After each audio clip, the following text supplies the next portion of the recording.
Okay, so the results are in. What have we got? So all those tests that we were doing, very few of them actually reproduced your pain, which is good. The two that did were significant because both of those are indicative of the same problem. So those were really, really strong clues combined with the way this thing is presenting on one side and the limitations that we're having with movement. It's all pointing right at kind of my favorite diagnosis because it's eminently fixable. This is presenting as something that's one of my favorite things to treat because within about 4 weeks, usually we can get this 90% of the time pretty well cleaned up. What's going on is it's something called a cervicogenic headache.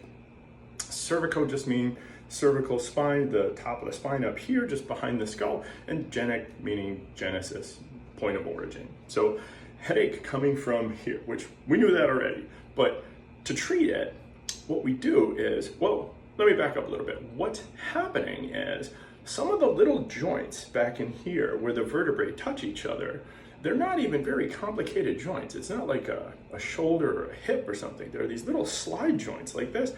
But for some reason, which we still don't completely know, they sort of forget how to move. They sort of get hung up within themselves a little bit, and then they don't move quite right. And it starts to cause pain and problems to an area of musculature that's typically quite tight already. People tend to carry tension back in here. So when you have a movement problem, right below that, the movement problem causes pain, which then radiates, you can think about it like a mayday signal to the musculature surrounding that to prevent movement.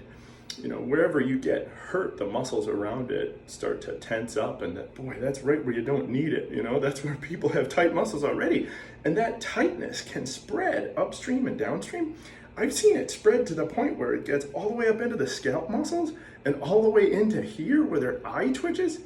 It's no fun. Luckily, yours isn't progressed to that point, but that's the underlying problem. So how do we fix it? What we'll do is we're gonna restore movement to that joint manually just by moving it around, and then do some stretches and some at-home stretches that you can do with a belt. And it's super fixable. I can't wait to start diving into these fixes one at a time. Let's get to work.